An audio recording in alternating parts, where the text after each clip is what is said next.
دنیا کو مقصد بناتے جب وہ مرنے لگتے ہیں تو ان کے غم کا اندازہ دنیا میں کیا ہی نہیں جا سکتا. ان کے غم کو کسی ترازو میں تولا نہیں جا سکتا.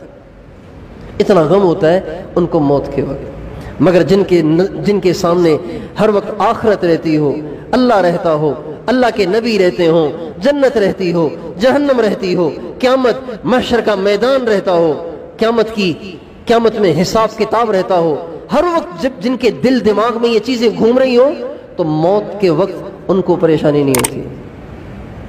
وہ کہتے ہیں ہم نے تو ویسے ہی جانا تھا، ادھر ہم نے تو ویسے ہی جانا تھا.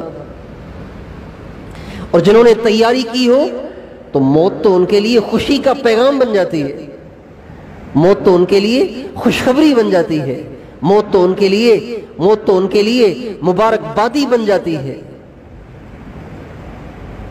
اللہ تعالیٰ قرآن پاک میں فرماتے ہیں نیک بندے جب دنیا سے جانے کا وقت ان کا قریب آتا ہے تو اللہ تعالیٰ فرشتوں کی جماعت در جماعت فرشتے اتارتے ہیں اور وہ فرشتے آ کے اس کا دل بہلاتے ہیں، اس کو تسلی دیتے ہیں، اس کے سامنے جنت کے مناظر پیش کرتے ہیں تاکہ اس کا آگے جانا آسان ہو جائے.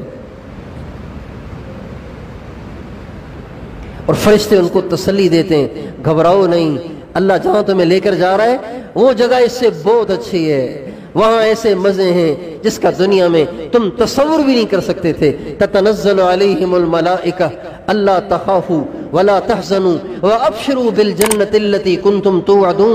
یہ موت کے وقت ہوتا ہے کہ فرشتے اترتے ہیں اور کہتے ہیں لا تخافوا، ڈر نہیں کہ آگے کیا ہوگا، کچھ نہیں ہوگا، آگے مزے ہی مزے ہیں. ولا تحزنوا، غم نہ کر کہ بیوی جدا ہو رہی ہے، بچے جدا ہو رہے ہیں، ماں باپ جدا ہو رہے ہیں، دوست یار جدا ہو رہے ہیں، رشتہ دار جدا ہو رہے ہیں. یہ سارے جدا ہو بھی گئے تو کیا ہوا، ان سب سے اچھا اللہ مل رہا ہے.